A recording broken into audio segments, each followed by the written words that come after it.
오늘 우리에게 주시는 하나님의 말씀은 구약 성경 출애굽기 10장 16절에서 23절 말씀입니다.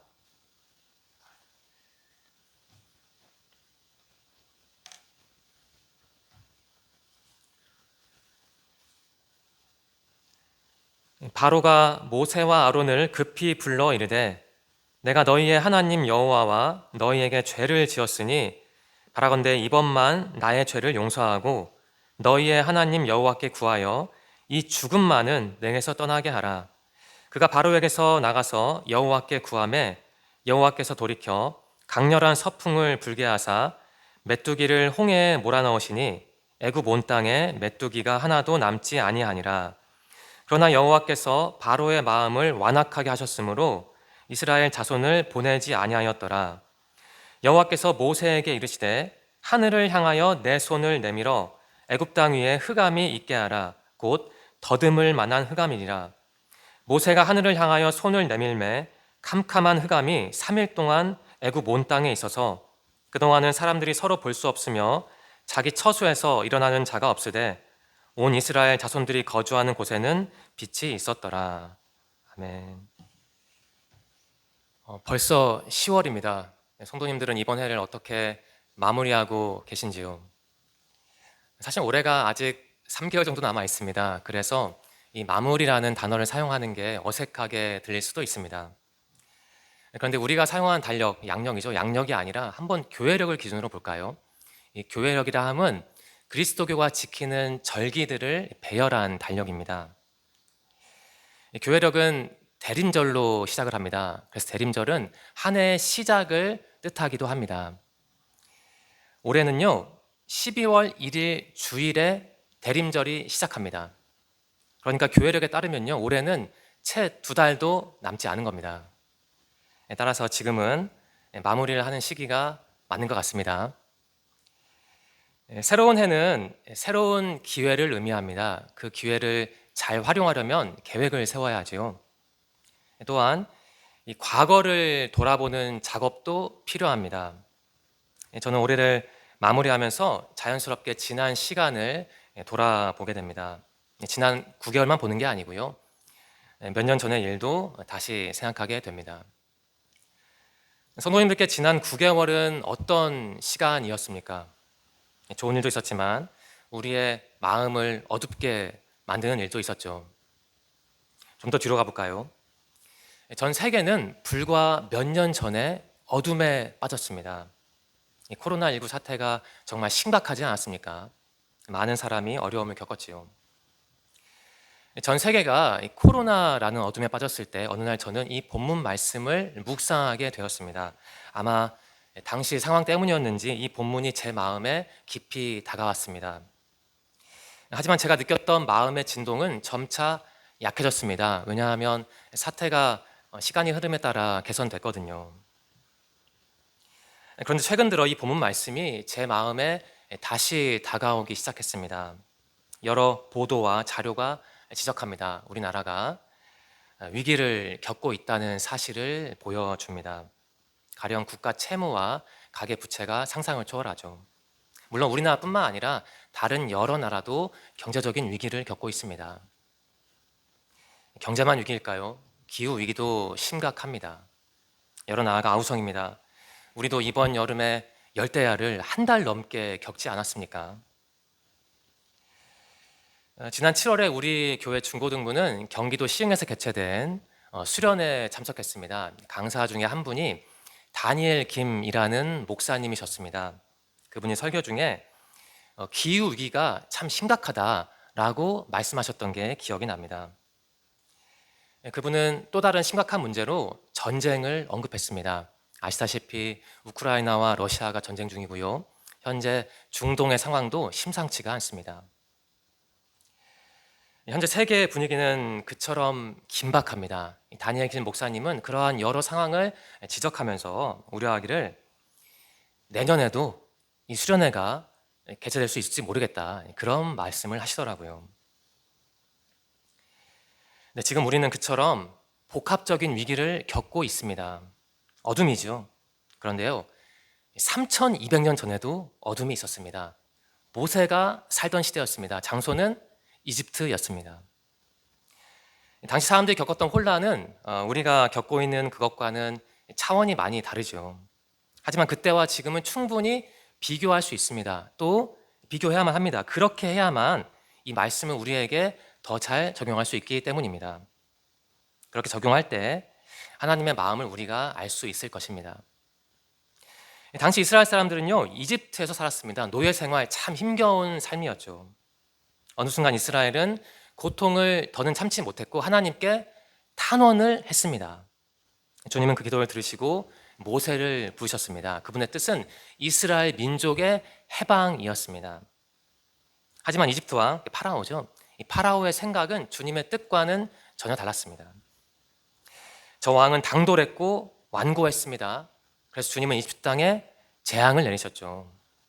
10가지 재앙이었는데요. 오늘 본문 설교에는 2가지가 나옵니다. 하나는 그 메뚜기 떼의 습격이고요. 다른 하나는 흑암입니다. 각각 8번째와 9번째 재앙이죠. 이 메뚜기 떼는 정말 닥치는 대로 먹어치웠습니다. 이 메뚜기 떼 재앙 직전에 우박 재앙이 있지 않았습니까? 이 우박 폭탄을 피한 농작물과 과일을, 그 남은 것을 메뚜기 떼가 다 먹어치운 겁니다. 그것은 죽음이었죠. 먹을 게 없는 상황이니 죽음인 겁니다. 해충의 습격은 먼 옛날 이야기만은 아닙니다. 불과 작년에 아프가니스탄은요, 이 메뚜기 떼로 인해 심각한 식량난을 겪었습니다. 또 케냐도 3년 전만 하더라도 역시 메뚜기 떼 때문에 심각한 식량난을 겪었습니다. 당시 기준으로 케냐는 무려 1년 반 동안 사막 메뚜기 떼와 사투를 벌이는 중이었습니다. 이 곤충의 습격은 그처럼 먼 나라 이야기만은 아닙니다. 우리나라도요, 10년이 흘렀지만 우리나라 해남도 2014년 8월이죠. 이 수억 마리의 메뚜기 떼의 습격을 받았습니다. 농작물이 큰 피해를 입었습니다. 이 3가지 사례는 모두 KBS가 보도한 내용입니다. 저는 현대인들에게도 해충은 심각한 문제이죠. 그렇다면 별다른 농약도 없었던 이 3,000년 전에는 훨씬 더 무시무시한 사건이었을 겁니다. 더구나 그 당시 메뚜기 떼 공격은요, 하나님이 작정하고 내린 재앙이었습니다. 그러니까 전능한 신이 어떤 사람들을 뒤흔들려고 개입한 사건이었습니다. 그래서 인간의 힘으로는 방어는 고사하고요, 아예 대처가 불가능한 상황이었죠. 그래서 파라오 왕은 지금 모세에게 간청을 하는 겁니다. 모세, 너희가 섬기는 신이 있는데 그 신에게 가서 기도를 드려달라고 간곡하게 부탁을 합니다. 어떤 부탁일까요? 17절인데요. 이 죽음만은 자기에게서 떠나게 해달라고 기도하라는 겁니다. 아쉬울 게 전혀 없을 것 같았던 당시 대통령의 입에서 죽음이라는 단어가 나왔습니다. 그러니까 먹을 게 없으면 죽으니까요. 성도님들 혹시 댁에 있는 냉장고를 교체한 경험이 있으시죠? 저도 그런 적이 있습니다. 저희 부부는 지난 7월에 냉장고를 새로 구매했습니다. 혼수 가전 제품이었는데요. 한 7년 사용하니까 고장이 나더라고요. 어느 날 갑자기 냉동실이 작동을 하지 않았습니다. 그 다음날부터 냉장실이 또 기능을 못했습니다. 처음에는 물론 수리를 하려고 했는데요. 일주일 정도 걸린다는 답변을 서비스 센터로부터 받았습니다. 그래서 어쩔 수 없이 큰맘 먹고 새 것을 구매해야 했습니다. 한여름이라서 음식을 상온에 두면 금방 상하지 않습니까?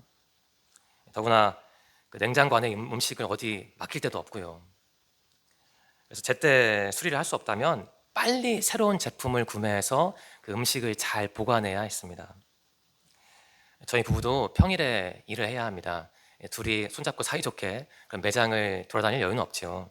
그래서 그 엘사 홈페이지에서 제품을 검색했습니다. 정말 다행히도 오늘 주문하면 다음날 집으로 배송이 되는 모델이 몇 개 있었습니다. 정말 감사하게도 하루 만에 물품이 도착해서 저희 부부는 위기라면 위기를 잘 넘겼습니다. 지금 생각하면 조금 아찔하기도 합니다. 하루만 배송이 늦었어도 어떤 음식은 버려야 했기 때문입니다.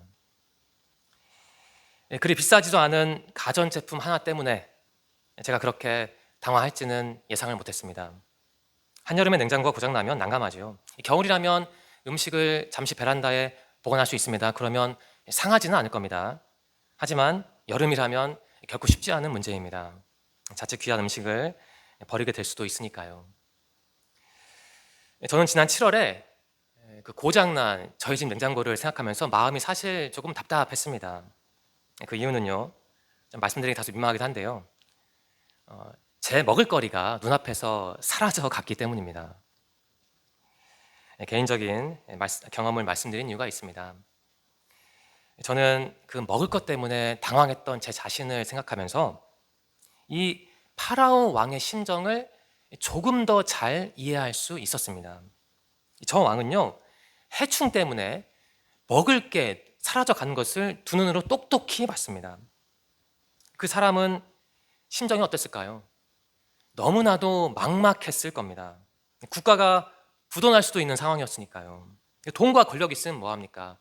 먹을 게 없으면 모두 다 무용지물인데요. 메뚜기 재앙은요, 그처럼 엄청난 사건이었습니다. 이것은 그냥 웃어넘길 일이 아니었던 겁니다. 성도님들, 그 상황을 머릿속에서 한번 상상해 보시기 바랍니다. 식량이 없습니다. 지금 심각한 상황입니다. 다급했던 왕은요, 모세에게 간청을 합니다. 이 죽음에서 17절 말씀에 죽음이라는 단어가 나옵니다. 이 죽음에서 자기 나라를 구해달라는 거예요. 그러자 모세는 기도를 했지요. 어떤 일이 나왔습니까? 하나님께서 바람을 일으키셨습니다. 서쪽에서 바람이 불어와 그 메뚜기 떼를 동쪽 홍해로 다 몰아냈습니다. 그래서 이집트 땅에는 메뚜기가 한 마리도 남지 않게 되었다고 기록되어 있습니다. 하나님은요, 이집트 땅에 여러 재앙을 내리셨습니다. 이스라엘 민족을 구원하시려는 목적이었습니다.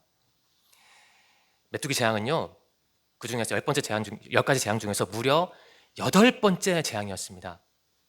그러니까 이 20절 말씀을 기준으로 하면요, 주님은 이집트 왕을 지금까지 무려 8번이나 교훈하신 겁니다. 이쯤 되면 저 사람은 반성하고 생각을 바꿀 법도 합니다. 그런데 생각을 고치질 않아요. 정말 끈질긴 사람이었습니다. 징글징글하다는 표현이 딱 어울리는 인간이 바로 이 파라오 왕이었습니다. 그는 이스라엘 사람들이 이집트를 떠나는 것을 허락할 수가 없었어요. 그러니까 저들을 계속 부려먹겠다는 심산이죠. 이스라엘 민족은 저렴하고 유용한 노동자원이었습니다. 그래서 아마 쉽게 포기하기가 어려웠을 것 같습니다. 그런데 파라오의 그러한 완악함은요, 스스로 선택한 것만은 아니었죠. 주님이 그 사람을 그렇게 만드신 겁니다. 20절 말씀이 기록하지요. 그분이 저 왕의 마음을 그처럼 고집스럽고 사납게 만드셨던 겁니다. 그래서 이제 하나님은 이집트 땅에 9번째 재앙을 내리시죠. 흑암 재앙입니다. 제가 21절과 22절 읽겠습니다. 이번에는 우리말 쉬운 성경을 읽겠습니다. 이해하시기가 좀 더 쉬우실 것 같습니다. 여호와께서 모세에게 말씀하셨습니다. 하늘을 향해 내 손을 뻗어라.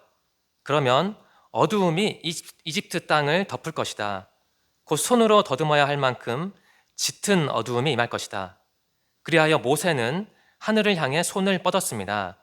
그러자 이집트의 모든 땅에 3일 동안 짙은 어둠이 깔렸습니다. 라고 이렇게 기록되어 있습니다. 제가 알기로는요, 우리나라도 1960년 대만 하더라도 정전이 자주 일어났다고 합니다.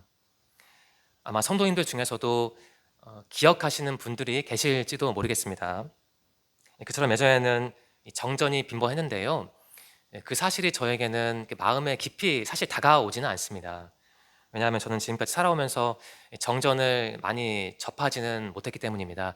한 두세 번 겪은 것으로 기억이 납니다. 한밤중에 예고 없이 정전이 되면 정말 당혹스럽지요. 무서울 수 있습니다. 만일 사는 곳이 사람이 별로 없는 지역이라면 한밤중에 갑작스럽게 찾아온 정전은 무서운 일이 될 수도 있습니다.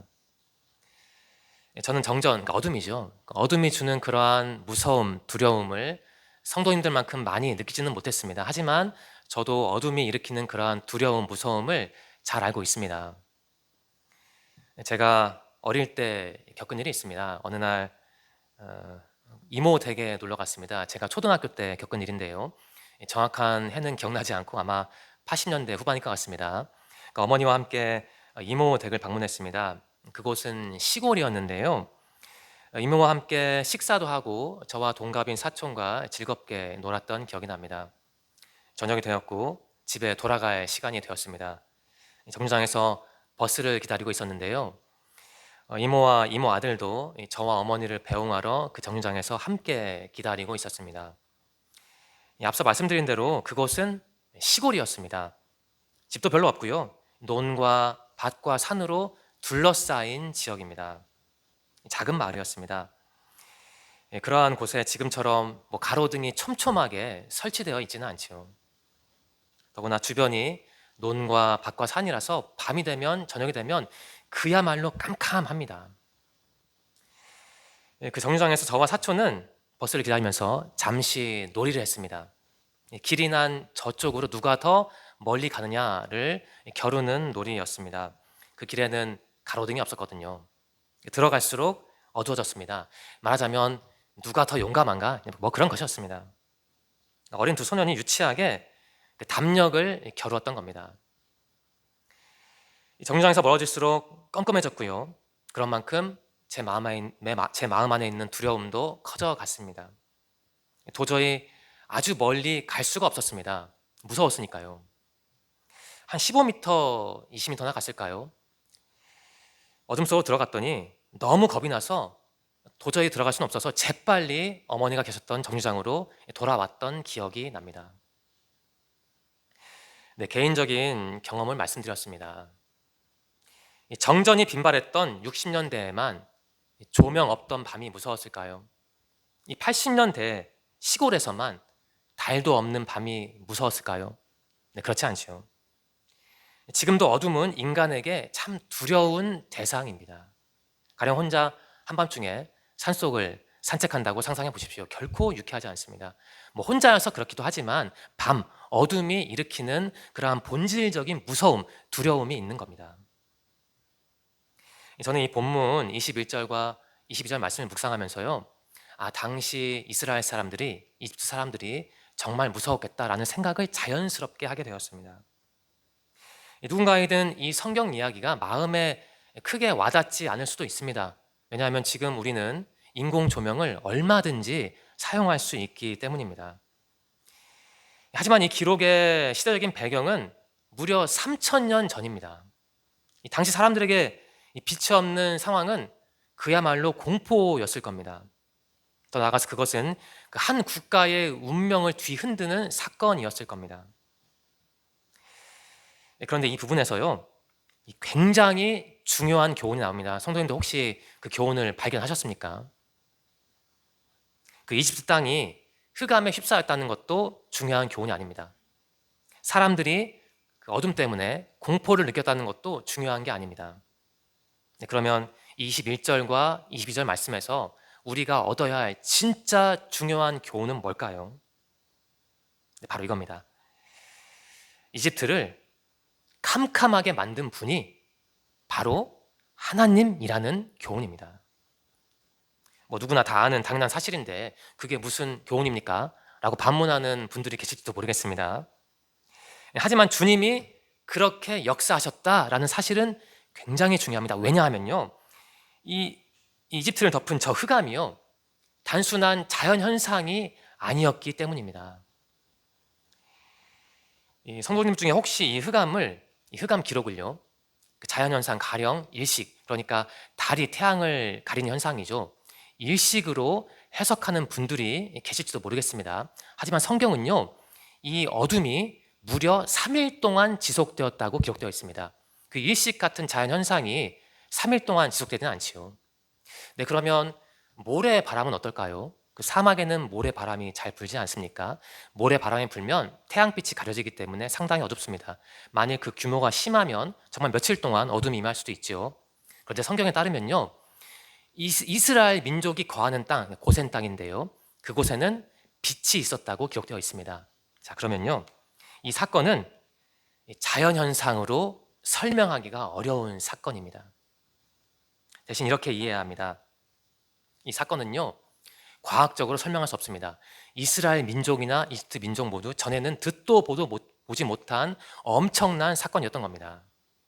한마디로 그것은 이 초자연적인 하나님의 역사로 받아들여야만 합니다. 그렇게 받아들여야만 이 말씀을 우리가 제대로 이해할 수 있습니다. 여기서 우리는 이집트가 3일 동안 캄캄해졌다라는 사실을 봐서는 안 됩니다. 모세가 하늘을 향해 손을 뻗었더니 그러한 일이 일어났다라는 것도 우리가 집중해야 할 중요한 사실이 아닙니다. 여기서 정말 중요한 것은요, 단 하나입니다. 바로 하나님입니다. 그러니까 어떠한 하나님일까요? 어떠한 하나님이겠습니까? 악한 세력을 심판하시는 신입니다. 당신의 사람들을 보호하시는 신입니다. 한마디로 전능한 하나님이시라는 겁니다. 오늘날 이집트는 유명한 관광 국가입니다. 그런데 모세 당시에는요, 이집트는 지금과는 완전히 달랐습니다. 정치적으로, 군사적으로, 문화적으로 강력한 국가였죠. 그러니까 오늘날 러시아나 중국에 비견될 만한 국가가 당시 이집트였습니다. 그런데 하나님이 그러한 이집트를 혹독하게 치신 겁니다. 그처럼 강력했던 국가도 그분 앞에서는 그야말로 무력했습니다. 성도님들과 제가 맺는 신은요, 바로 그러한 신입니다. 따라서 전능한 하나님 이러한 표현을 진부한 표현 정도로 여기시면 안 됩니다. 그처럼 전능한 존재가 이집트를 누르신 이유가 있습니다. 오늘 설교의 핵심인데요. 그분은 당신이 선택한 사람들과 당신이 등진 사람들을 구분하시려고 이집트를 그렇게 치신 겁니다. 그러니까 그것은 주님의 사람들을 위한 놀라운 구원의 역사였습니다. 이처럼 주님은요, 믿는 사람들에게는 바로 구원하시는 하나님이십니다. 이제 마지막 23절 말씀인데요. 우리 23절은 한번 다 함께 읽어볼까요? 네, 마지막 23절입니다. 시작. 그동안은 사람들이 서로 볼 수 없으며 자기 처소에서 일어나는 자가 없으되 온 이스라엘 자손들이 거주하는 곳에는 빛이 있었더라. 네, 선명한 대조가 나오죠. 어둠과 빛이 대조되어 있습니다. 이집트 사람들은 하나님의 심판을 받은 겁니다. 그래서 그들은 어둠 속에서 무력해졌습니다. 하지만 이스라엘 사람은 어땠습니까?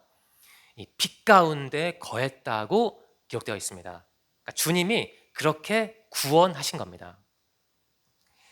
23절에는요, 거주하는 곳이라는 문구가 나오는데요.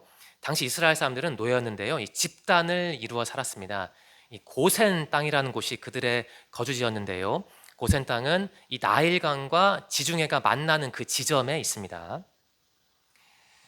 아마 이집트 사람들은 이스라엘 사람들보다는 더 쾌적하고 안전한 생활을 누렸을 것 같습니다. 이집트 사람들은 아마 자부심도 강했을 것 같습니다.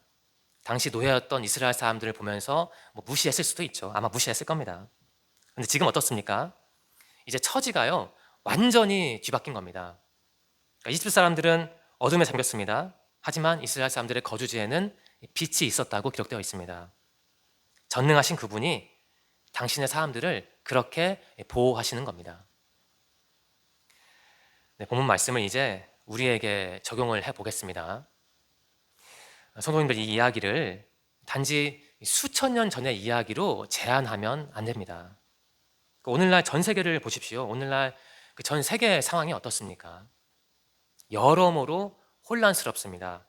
한때 잘 나갔던 국가들이 지금 휘청거리기도 합니다. 상상하지도 못했던 기후변화가 인류의 미래를 불투명하게 만들고 있습니다.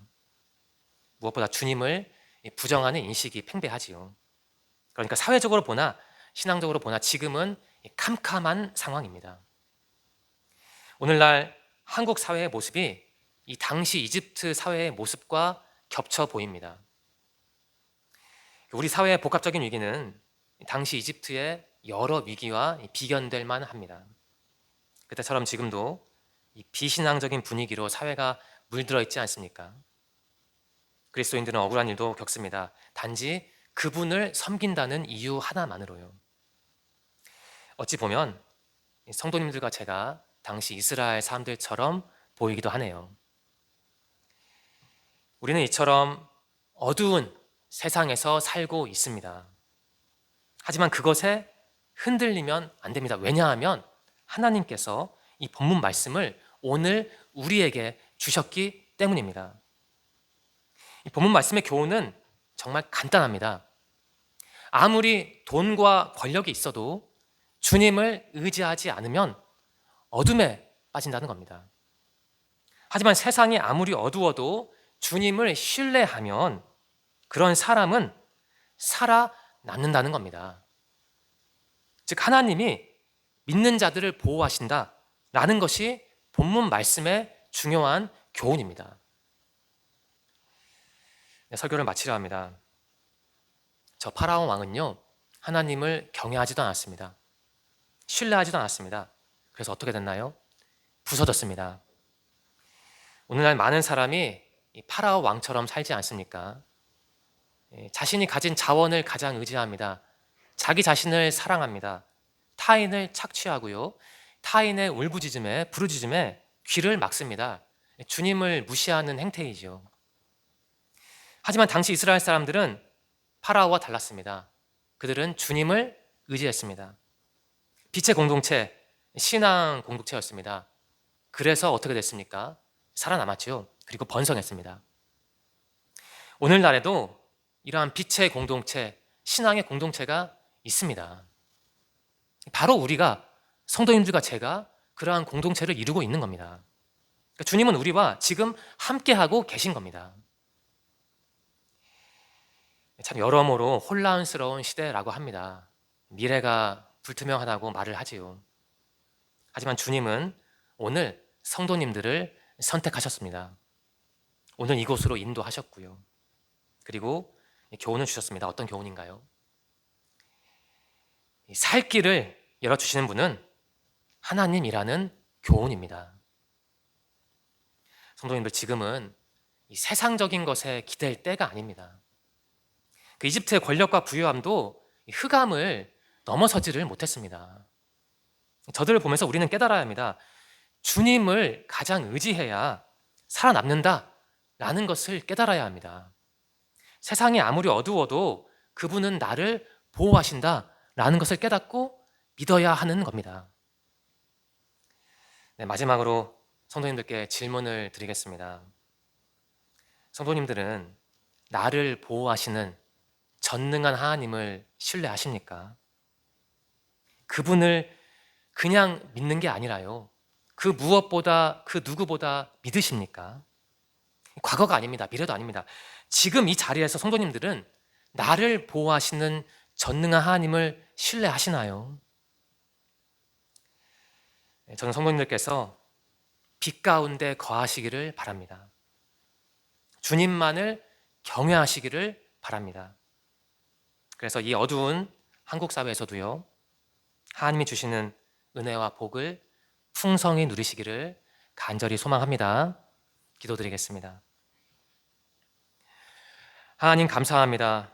오늘도 우리에게 호흡을 주셔서 감사합니다. 활동할 수 있는 시간과 공간을 주셔서 감사합니다. 무엇보다 주님을 예배하는 삶을 이어가게 하시니 감사합니다. 하나님, 이 시간 고백합니다. 주님의 말씀은 과거에 기록된 것이지만 현재와 미래의 우리를 위한 교훈이 담겨 있음을 고백합니다. 주님, 우리가 사는 이 세상은 너무나도 혼란스럽습니다. 많은 사람이 어려움을 겪고 있습니다. 우리가 통제할 수 없는 일들이 많습니다. 때로는 방향을 잃게 됩니다. 하지만 우리는 하나님 당신만을 신뢰합니다.